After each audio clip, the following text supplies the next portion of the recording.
Welcome back to Full Circle. I'm Hilary Doyle. For decades, cybersecurity was largely a game of prevention. Find the vulnerability, patch it, thwart the attack. Well, things have changed because these days the bulk of cybersecurity incidents are over before they've been detected. The world has sped up, and even the most digital operations are now getting outpaced by this new speed of risk. So our question is, would your business survive its worst cyber day? Today, we have two leaders with us who will tell you what they're doing to stay safe. They may not be soothsayers, but they are excellent at seeing the future. Daphne Lucas is a partner in cyber risk at Deloitte Canada, and Tony Power is the vice president of security at the Halifax-based energy and services company Emera. Thank you both so much for being here. Daphne, I'm going to start with you. Looking at the evolution of the threat environment in just the last 12 months alone, what has been the most common concern that's begun to emerge for your clients? What I am hearing the most from clients is we understand the risk is moving faster, but how do we actually respond? So the concern is less about whether, for example, frontier AI models can find more vulnerabilities, but it's more about whether the organization can make decisions, patch, involve vendors, brief the board, and keep all the critical services running under stress. So the conversations really move from awareness to action. So, just so that we understand what the actual threat vectors are at the moment, is the threat changing or is this still business as usual, but sped up and amplified as a result of AI? It's both. The risks are familiar, as well as what organizations need to do, right? They need to manage identities, patch systems, have good asset management programs, for example. But AI changes the volume, velocity, and variety of vulnerabilities that are coming. So organizations used to have weeks to work through a process, and now they may be required to make decisions in hours. So it's a familiar risk, but at a speed most operating models were not designed for. Tony, how are you managing this stress of a new status quo? I think the dynamic for us is broader than just AI. AI brings, probably new dimensions to what was a traditional risk, but there's other activities happening as well. Obviously, the global shifting of powers being a large contributor. We also have a lot of sanctioned states globally that are using cyber as an economic weapon. Um, Couple that with large changes in our technology delivery, everybody now is digitizing their systems, moving to cloud, extensive use of third parties, which all is creating kind of shortages around, skilled talent and to be able to support all of that. Cyber attacks themselves have been historically carried out by very capable human actors using kind of, practiced approaches where AI is changing that significantly. I think with Anthropic's Mythos, OpenAI's Daybreak, able to find and exploit vulnerabilities where in systems that we believe were secure. Couple that with, say, an emerging worry that autonomous AI threat actor that operates at human speed and able to attack with a multitude of novel approaches all simultaneously makes it impossible for human defenders using traditional means to even keep up. So I think the whole game has changed. Governments everywhere are struggling with this balance between the right amount of regulation and this desire to win in this space. So, Daphne, if we can start from a macro perspective, where do you see the right balance being struck? Are there countries that you can look to? So we are not looking to regulate every use of AI in the same way. Where AI would affect safety or critical services or financial outcomes or privacy, those kinds of things, expectations should be higher. And for lower risk uses of AI, organizations need room to experiment. So Canada can strike that balance if we stay focused on outcomes and not just rules or enforcement. Clearly, large organizations have more latitude to really explore new solutions SMEs have less latitude to do that. Daphne, from your perspective, what are the non negotiable investments that companies need to be making right now in order to respond to the current state of affairs? So for small and medium enterprises, I wouldn't try to copy what the large enterprises are doing. The non-negotiables would be things like know what your critical assets are, lock down your identity really well, patch what matters the most to your organization, and what you can't patch quickly, make sure that it's segmented off in a certain way, and know who is going to help you if something does go wrong. The non negotiable is being brilliant at the basics, no matter what size you are, and having access to the right help before you need it. Tony, what are you worrying most about today when it comes to security in your own organization?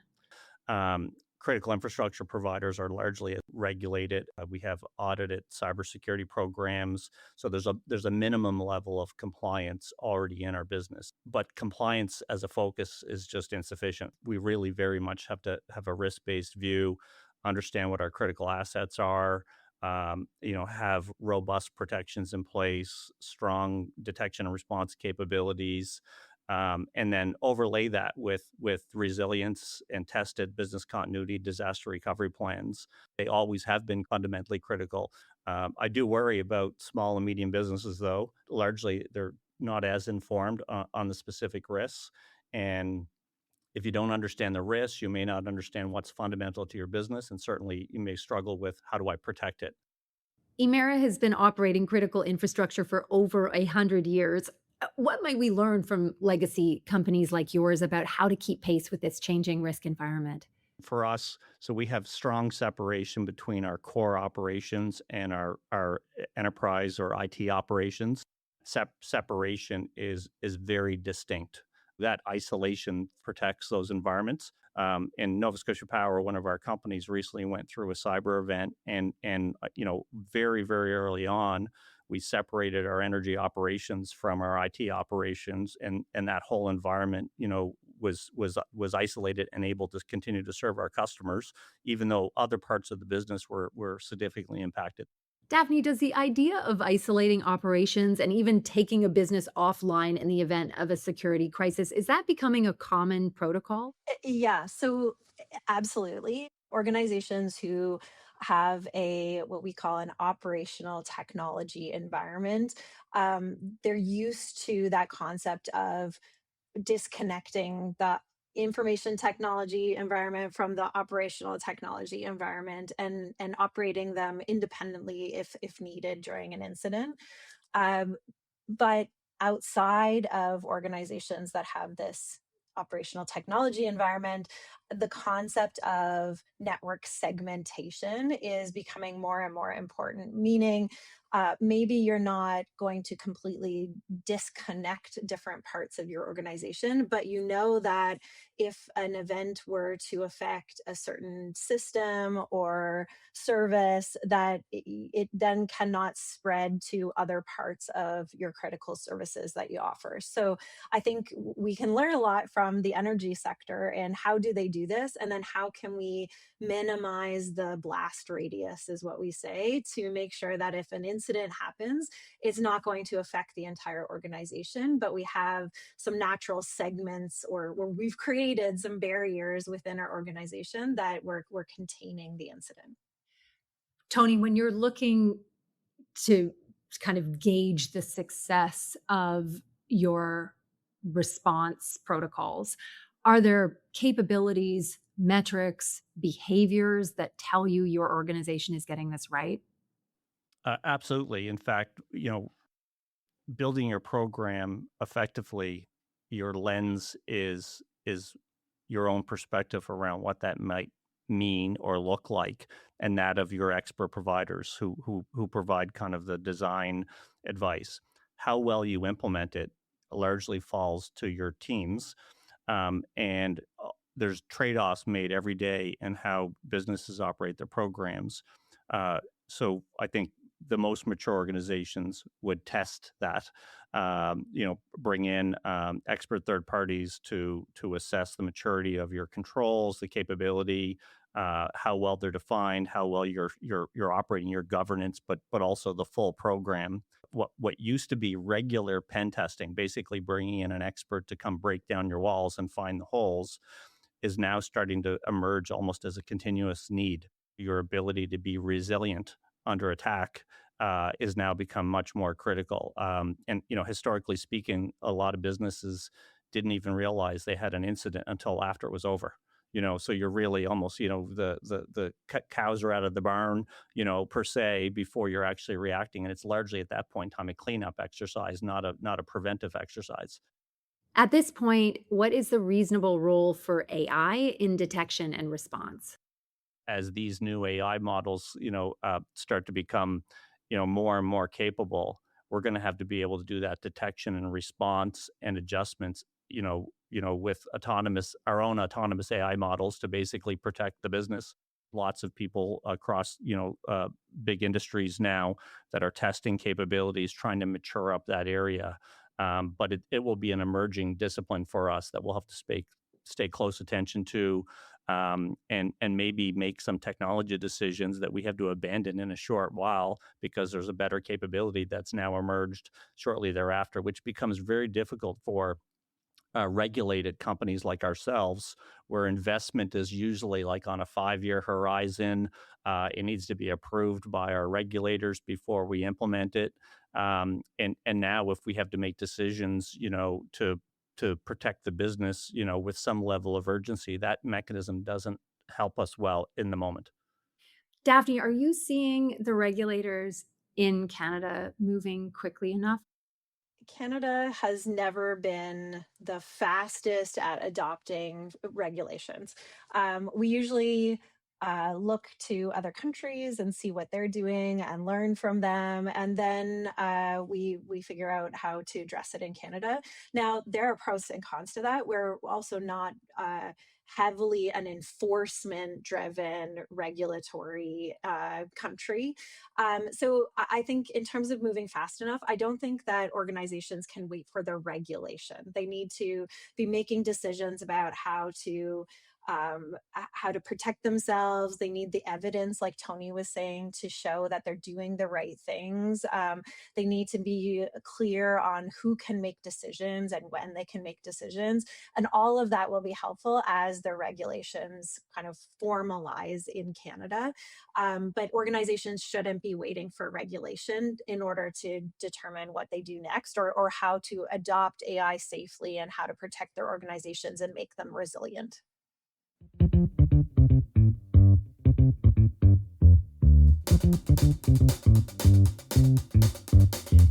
Daphne, what have you found to be the most valuable decisions that can be made in advance of an incident? I think what surprises people in an incident is that what usually fails is the operating model. So some decisions that organizations need to figure out ahead of time are things like who can approve an emergency change, who can isolate a system, who calls a vendor that you're really dependent on, who briefs the board. Is there a clean recovery environment, and where is it? So I think those are the some key questions that aren't just technical questions. They're leadership and execution questions. And those are the kinds of questions and decisions that need to be worked out before an incident. Tony, I really want to understand what it is like to be on the ground for an incident. What is your first step? What is the vision that you're looking to achieve? And how do you determine whether a response has actually worked?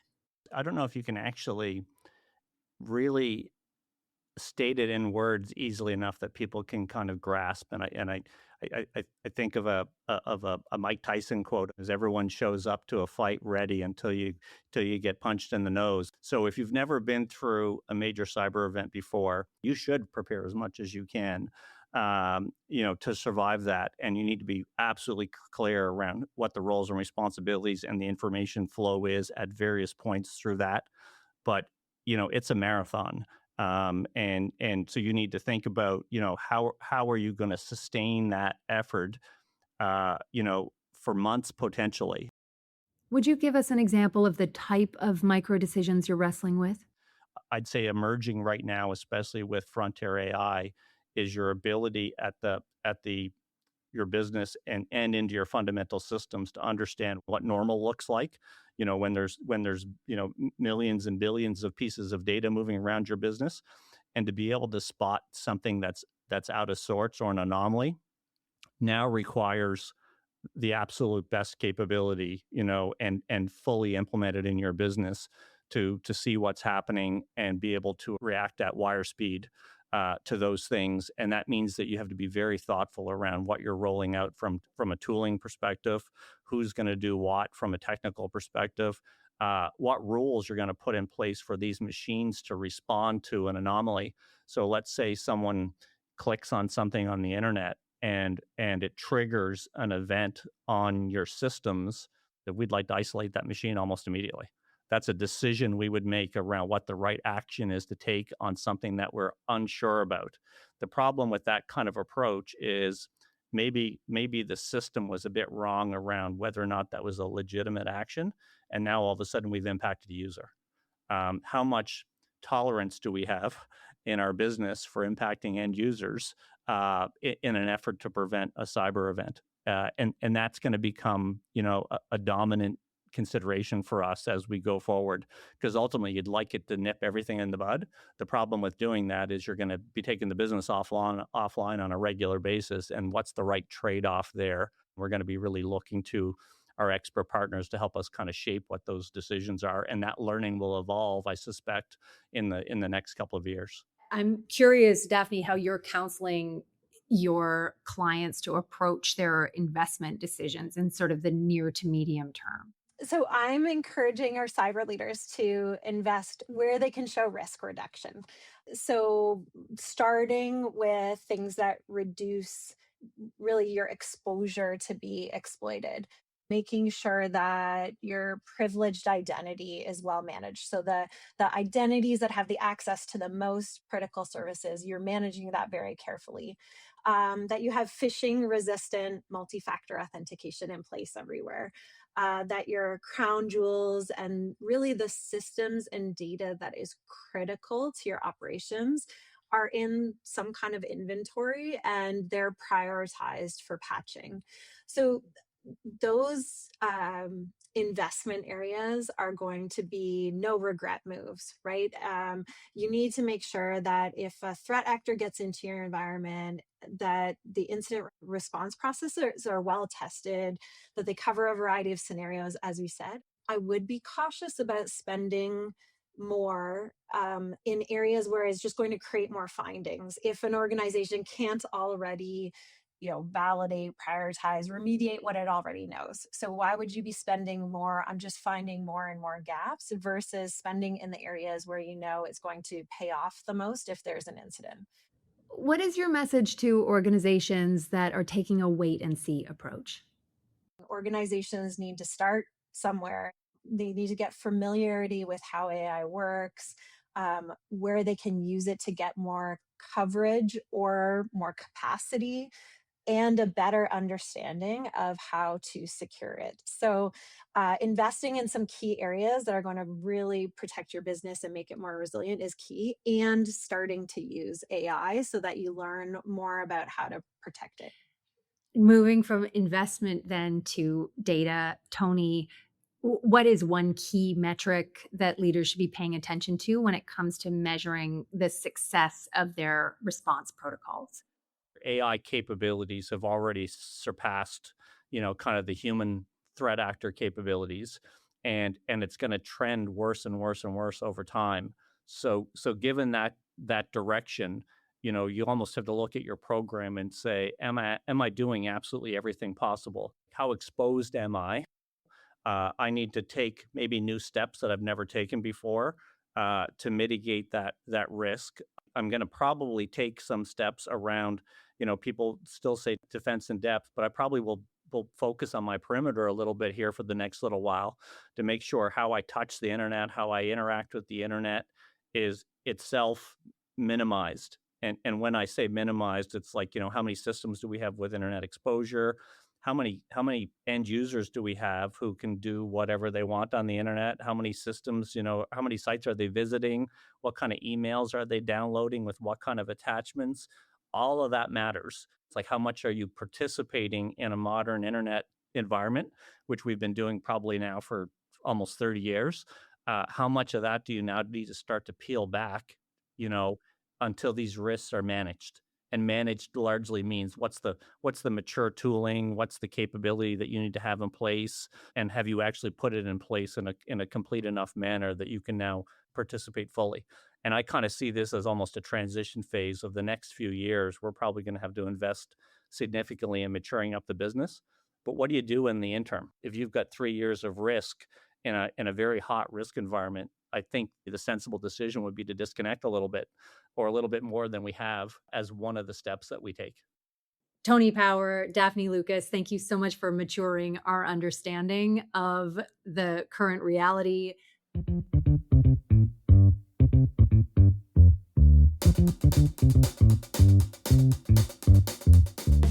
These days, Tony Power worries less about large-scale breaches or single catastrophic failures. He's more interested in the micro decisions that get made across a business over time. The small calls, the minor casual concessions to cost or to speed that build up a real vulnerability across an organization over decades. As Daphne says, what tends to fail in a cyber attack isn't the technology, but the operating model. Being brilliant at the basics is now table stakes. And the answers your team needs to memorize immediately are, in the event of an incident, who approves an emergency change, who will isolate a system, who calls the critical vendors, who's briefing the board, and where is that clean recovery environment. The question is no longer, are we compliant? Because compliance is your floor. The question you want to be asking is, are we resilient? And that likely means shifting that annual or biannual pen test into something that starts to look almost continuous. Thanks again to Tony Power and Daphne Lucas, and my thanks to you as always for listening. Email us anytime at circleback@deloitte.ca. I'm Hilary Doyle. This is Full Circle. We'll see you next time.